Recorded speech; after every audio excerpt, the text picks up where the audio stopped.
समस्त को नमस्कार। आज ये वीडियो माध्यम रे मु आपण मानक सह गोटे अति गुरुत्वपूर्ण विषय आलोचना करने को चाहूँगी।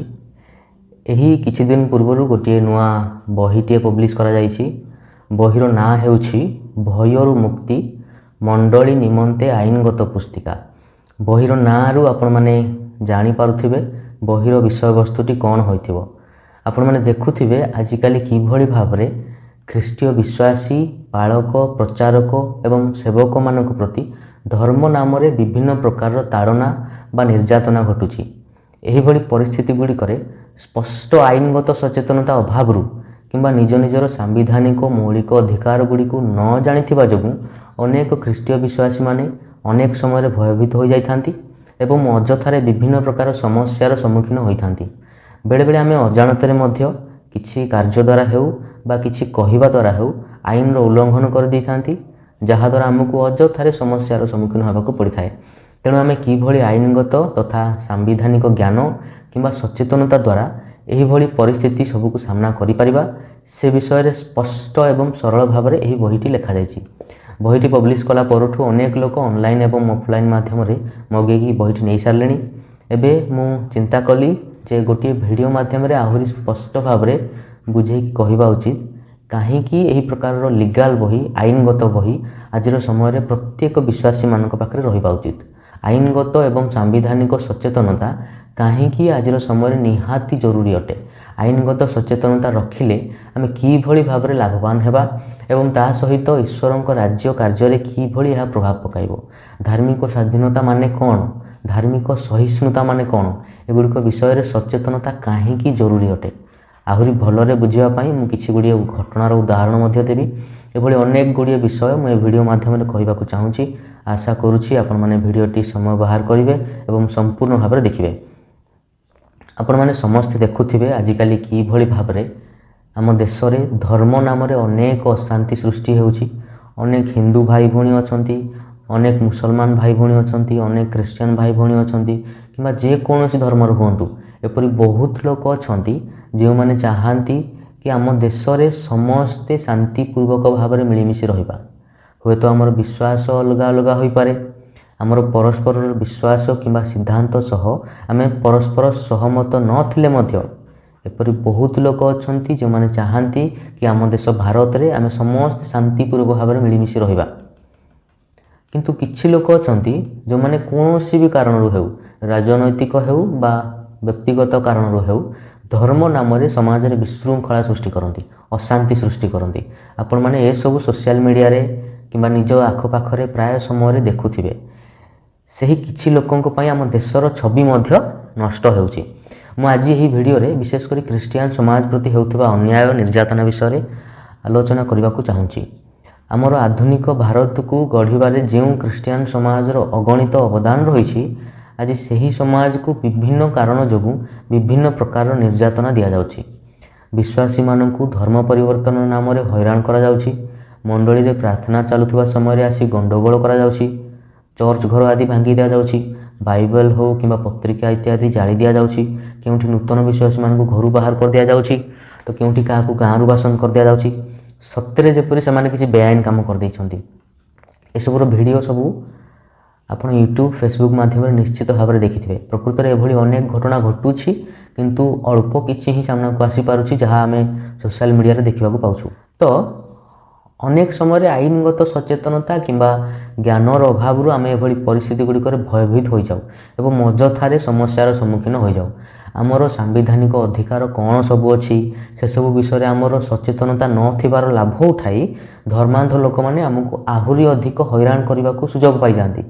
आमर आईनगत सचेतनता अभाव जोगुं आमे जे केवल व्यक्तिगत रूपे समस्यार सम्मुखीन होउछु ताहा नुहे, आमे ईश्वरंक राज्य कार्य उपरे मध्य हजार हजार गुणर नकारात्मक प्रभाव पकाउछु। ताहा किपरि गोटे उदाहरण द्वारा बुझबाक चेष्टा करबा। किछि दिन तळे मु फेसबुक रे गोटे वीडियो देखिथिली। गोटे जगार रे गोटे छोट घरे 15-20 जन लोक एवं जड़े पालक मिसी प्रार्थना करुथांती। हठात किछि लोक मोबाइल वीडियो रिकॉर्डिंग ऑन करी हो हल्ला करी घर भीतर को पशि आसिले। समस्त को धमकपूर्ण स्वर में पचारिबा लगिले एठी कौन चलछि, एठी सब करबा किए परमिशन देला, एठी केबेठु आसी केते लोकंकर धर्म परिवर्तन कलणी इत्यादि इत्यादि से पचारथांती। से धर्मांध लोक मैंने एपरी व्यवहार करथांती सत्यरे जेपरि एमाने किछि बेआईन काम करदैछन्ति। एभଳି परिस्थिति में भय लगे स्वाभाविक कथा। तेणु पालक बाबू एवं अन्य सब विश्वासी माने चुपचाप हो बसता। तापरे से माने से वीडियो को सोशल मीडिया रे छाड़देले। से वीडियो रे एमाने चुपचाप बसी एमती देखा जाउथला सत्यरे जेपरि एमाने किछि भूल काम कर दैछन्ति, सेथिपई किछि कहि पारु नाहंती, चुपचाप होई बसिछन्ति। वीडियो रे हजार हजार लोक एपरि कमेंट करथांती एमानकु माड़ दरकार, एमानक सह एमिति ही हेबा उचित, एमाने देशद्रोही, एपरि अनेक कथा कमेंट रे लिखिकी से माने गाली करथांती। वर्तमान देखंतु सही अल्प किछि धर्मांध लोक गोटे वीडियो द्वारा हजार हजार लोकंक मनरे घृणा एवं हिंसार मनोभाव सृष्टि करदेले। वर्तमान सही हजार हजार लोक जितेबेले तांको आखपाखरे कौनसी पालक किंवा प्रचारक किंवा विश्वासी को सुसमाचार प्रचार किंवा पत्रिका बांटुथिबार देखिबे किंवा कौनसी जगह कहार घरे जदि नुआ करी उपासना चलुथिबार देखिबे, सेमाने मध्य सेतेबेले सही वीडियो रे देखिथिबा अनुसार समान विरोधर मनोभाव प्रदर्शन करिवे। कहीं कहीं जाई विरोध करिवे, कहीं कहीं जाई गाली करिवे, कहीं कहीं मारपिट करिवे, कहीं कहीं भंगारुजा करिवे, कि बाइबल किंवा पत्रिका जहाँ थिबो जाली देबे। सेमाने मध्य एई सबुर वीडियो करिकी सोशल मीडिया रे छाड़िबे। आ सेमानंकर वीडियो सब देखिकी आहुरी हजार हजार लोकंक मनरे क्रिश्चियन समाज प्रति पुणी से घृणा हिंसा एवं विशेषकर धार्मिक असहिष्णुतार मनोभाव सृष्टि हेबो। देखंतु किभली गोटे मात्र वीडियो केते लोकंक उपरे नकारात्मक प्रभाव पकाउछि। वर्तमान अनुमान करंतु सही छोट घरे चलथिबा प्रार्थना रे बालक हुअंतु किंबा विश्वासी मानक मध्यरु केही हुअंतु किंबा 18-20 वर्षर कॉलेज पिलाटी भी हो, जदि कहार बेसिक लीगल अवेयरनेस थांता, संविधान एवं आईन विषय रे साधारण सचेतनता थांता, ताहले कौन हुअंता। भारतर संविधान रे धार्मिक स्वाधीनता को नहीं हमर कौन कौन मौलिक अधिकार अछि। धर्म परिवर्तन विरोधी आईन गुड़िक इंग्राजी रे जहाकू आंटी कन्वर्जन लॉ बोली कहती, कि भली चतुरतार सह सेथिरे शब्द गुड़िक जोड़ा जाइछि। किभली आमर छोटरू छोट असावधानता किंबा आईनगत अज्ञानता जोगु आम द्वारा अजाणतरे आईन उल्लंघन हो जाए एवं आमको अଯଥାରେ हैरान होगा पड़े। किभली गोटे गोटे शब्द पाई सुधा किंबा कोनोसी छोट छोट कार्य पाई सुधा आमको आईनगत मामलारे फसाई दिया जाय पारे। जदि ए सब विषय कहार से घरे साधारण सचेतनता थांता, ताहले कौन हुंता ताहा कहवा पूर्व मुझे आपण आउ गोटे गुरुत्वपूर्ण विषय कहवाक चाहूँगी। किछि लोक भाभी पारती शास्त्र रे तो लेखा अच्छी जे शेष समय एभली निंदा ताड़ना सब निश्चय घटिबो, तेणु घटुछि एथिरे आमे कोन करिपरिबा। आमे जेते जहा कले मध्य किछि लाभ नाही, जेते आईन कानून ज्ञान रखिले मध्य किछि लाभ नाही। शास्त्र रे जहा लेखा अछि ताहा निश्चय घटिबो, तेणु आमको सब चुपचाप सहिबाकू पड़िबो। तो ए विषय को आमे किभली बुझिबा। हाँ, निंदा ताड़ना हिंसा जोंठी घटबार थिबो निश्चय घटिबो, किंतु एठी आमे मने रखिबा जे शास्त्र रे आहुरी मध्य लेखा अछि, देख बाघ मानक मध्य रे मेंढा मानक परि मु तुम मानक पठाउछि। अतएव सर्प परि बुद्धिमान हुओ एवं कपट परि अहिंसक हुओ। तो आपण चिंता करंतु सेवा कार्य को जाइथिबा समय रे कपट परि अहिंसक हेबार अर्थ कोन एवं सर्प परि बुद्धिमान हेबार अर्थ कोन। शास्त्र रे आहुरी मध्य लेखा अछि, शांतिकारक लोके धन्य कारण से माने ईश्वरंक संतान भाव में परिचित हेबे। इंग्राजी रे लेखा जाए blessed are the peace makers. तो जो जगार अशांति अच्छी किंबा समस्या अच्छी किंबा गंडगोलर परिस्थिति अच्छी से जगार आपन शांतिकारक कि भली हेबे, शांतिकारक हेबा उचित ना नहीं, तो आपन कि भली भाव से जगार शांतिकारक हेबे। शास्त्र रे आउ गोटे सुंदर सिद्धांत विषय लेखा अछि, तुम्हर विवादी सहित बाटरे थिबा समय रे ही शीघ्र ताहा प्रति मिलनर भाव देखाओ। कथा आगकू ही न जाऊ, विचारकर्तांक निकटक कथा न जाऊ। तो आम एतिकी जदि साधारण आईनगत सचेतनता रखिबा, बहुत परिस्थिति रे ऑन द स्पॉट रे ही सब समस्या किंबा जहाँ परिस्थिति थिबो से सबुर समाधान हो जिवो। मने पकांतु बालुंगार दृष्टांत रे प्रभु जीशु कौन कहते, बालुंगा एवं अन्य समस्त विघ्नजनक विषय जुगांत पर्यंत बढ़ी बढ़ी चलथिबो, जे पर्यंत तांको क्षेत्रु किंबा तांको राज्यरु किंबा एही जगतरु एही समस्त बालुंगा एवं विघ्नजनक विषय को एकाठी करिकी बाहर को फोपाड़ी न दिया जाइछि, से पर्यंत एही समस्त विषय बढ़ी बढ़ी चलथिबो। आ केवल ताहा नुहे, सेही जुगांत पर्यंत ବାଳୁଙ୍ଗା ଏବଂ ଅନ୍ୟ ସମସ୍ତ ବିଘ୍ନଜନକ ବିଷୟଗୁଡ଼ିକ ସହିତ ସମାନ୍ତରାଳ ଭାବେ ଗହମ କିମ୍ବା ଈଶ୍ୱରଙ୍କ ରାଜ୍ୟ ବିଷୟଗୁଡ଼ିକ ମଧ୍ୟ ବଢ଼ି ବଢ଼ି ଚାଲିଥିବ। ତାଡ଼ନା ନିର୍ଯାତନା ଯେମିତି ବଢ଼ି ବଢ଼ି ଚାଲିଥିବ, ଈଶ୍ୱରଙ୍କ ରାଜ୍ୟ କାର୍ଯ୍ୟ ମଧ୍ୟ ସେମିତି ବିଭିନ୍ନ ପ୍ରକାରରେ ବଢ଼ି ବଢ଼ି ଚାଲିଥିବ। ପ୍ରଭୁ ଯୀଶୁ ଏଠି ସ୍ପଷ୍ଟ ଭାବରେ ବୁଝାଇ ଦେଇଛନ୍ତି ଯେ ଯୁଗାନ୍ତ ସମୟରେ ସମସ୍ତ ବାଳୁଙ୍ଗା ଏବଂ ବିଘ୍ନଜନକ ବିଷୟକୁ ବାହାର କରିଦେଇ ସେ ତାଙ୍କ କ୍ଷେତ୍ରକୁ କିମ୍ବା ଏ ଜଗତକୁ ସମ୍ପୂର୍ଣ୍ଣ ଭାବରେ ସଜାଡ଼ି ଦେବେ।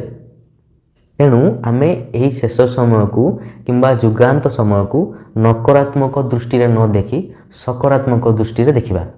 ଏବେ ଆସନ୍ତୁ ଜାଣିବା, ଯଦି ସେ ଛୋଟ ଘରେ କାହାର ସାଧାରଣ ଆଇନଗତ ସଚେତନତା ଥାଆନ୍ତା ତାହେଲେ କ'ଣ ହୁଅନ୍ତା? ଯଦି କେହି ସେ ସମୟରେ ନମ୍ର ଭାବରେ କପଟ ପରି ଅହିଂସକ ହେବା ସହିତ ସର୍ପ ପରି ବୁଦ୍ଧିମାନ ହୋଇ ଏବଂ ଶାନ୍ତିକାରକ ସାଜି ସେହି ଧର୍ମାନ୍ଧ ଲୋକମାନଙ୍କୁ କୁହନ୍ତା କି ଆଜ୍ଞା, ଆମେ ସମସ୍ତେ ଭାରତର ନାଗରିକ ହିସାବରେ ଏଠି ଯେତେ ଜଣ ବସି ଶାନ୍ତିପୂର୍ଣ୍ଣ ଭାବରେ ଏକାଠି ହୋଇ ଗିର୍ଜା କିମ୍ବା ପ୍ରାର୍ଥନା କରୁଛୁ, ଏହା କରିବା ଆମର ସାମ୍ବିଧାନିକ ମୌଳିକ ଅଧିକାର ଅଟେ। ସମ୍ବିଧାନର ଅମୁକ ଅନୁଚ୍ଛେଦ ଅନୁଯାୟୀ ଜଣେ ଭାରତୀୟ ନାଗରିକ, ସେ ଆମେ ହେଉ କି ଆପଣମାନେ ହୁଅନ୍ତୁ, ଯେକୌଣସି ଧର୍ମକୁ ଚାହିଁବ ସେହି ଧର୍ମକୁ ବିଶ୍ୱାସ କରିପାରିବ। କାଲି ଯଦି ଆମର ଇଚ୍ଛା ହେବ ତାହେଲେ ଆମେ ଯାଇ ମସଜିଦରେ ମଧ୍ୟ ବସିବୁ, ଯଦି ଇଚ୍ଛା ହେବ ତେବେ ଆମେ ଯାଇ ମନ୍ଦିରରେ ମଧ୍ୟ ପୂଜା କରିବୁ।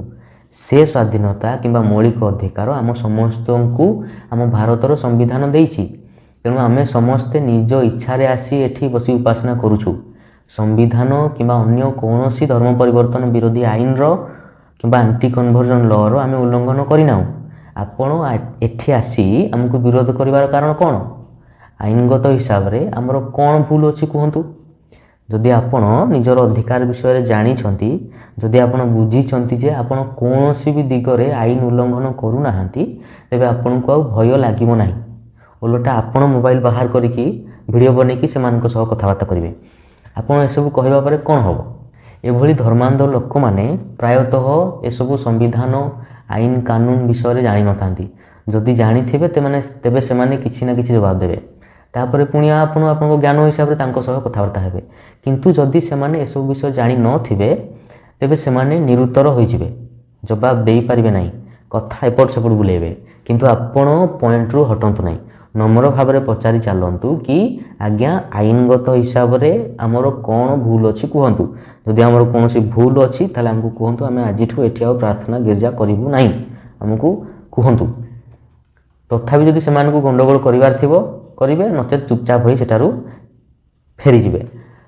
ତାପରେ ଦେଖିବେ ହୁଏତ ସେମାନେ ସେହି ଭିଡ଼ିଓକୁ ଆଉ ସୋସିଆଲ ମିଡ଼ିଆରେ ଛାଡ଼ିବେ ହିଁ ନାହିଁ। ଛାଡ଼ିଲେ ତାଙ୍କୁ ହିଁ ଲାଜ ଲାଗିବ। ଆଉ ଏଭଳି ଲେଖି ଫମ୍ପା ଗର୍ବ କରିପାରିବେନି ଯେ ଆଉ ଏକ ଧର୍ମାନ୍ତୀକରଣ ପ୍ରୟାସକୁ ବିଫଳ କରିଦିଆଗଲା। ଏମିତି ଲେଖିକି ସେମାନେ ଆଉ ଫମ୍ପା ଗର୍ବ କରିପାରିବେ ନାହିଁ। ତାପରେ ହୁଏତ ଆପଣଙ୍କ ଆଇନଗତ ସଚେତନତାକୁ ଦେଖି ସେମାନେ ଆଉ କେବେ ଆସି ଆପଣଙ୍କୁ ହଇରାଣ କରିବେ ନାହିଁ, କିମ୍ବା ଆଉ କୌଣସି ଜାଗାରେ ମଧ୍ୟ ସେମାନେ କାହାକୁ ହଇରାଣ କରିବେ ନାହିଁ। ଏତିକି ସଚେତନତା ଥିଲେ ବହୁତ ଜାଗାରେ ପରିସ୍ଥିତି ଅନ୍ ଦ ସ୍ପଟ୍ରେ ହିଁ ସେଇ ଜାଗାରେ ହିଁ ସମାଧାନ ହୋଇଯିବ, କଥା ଆଗକୁ ଯିବ ହିଁ ନାହିଁ। ଯଦି ସେମାନେ ସେହି ଭିଡ଼ିଓକୁ ସୋସିଆଲ ମିଡ଼ିଆରେ ଛାଡ଼ିବେ ତେବେ ଏହାଦ୍ୱାରା ଆମର ହିଁ ଫାଇଦା ହେବ, ସମଗ୍ର ଖ୍ରୀଷ୍ଟୀୟ ସମାଜର ହିଁ ଫାଇଦା ହେବ। କିପରି? ସେ ଭିଡ଼ିଓରେ ଆପଣ କହିଥିବା କଥା ସବୁ ଯେତେବେଳେ ହଜାର ହଜାର ଲୋକ ଶୁଣିବେ, ତେବେ ଧାର୍ମିକ ସ୍ୱାଧୀନତା ଏବଂ ବିଶେଷ କରି ଧାର୍ମିକ ସହିଷ୍ଣୁତା ବିଷୟରେ ସଚେତନତା ସୃଷ୍ଟି ହେବ।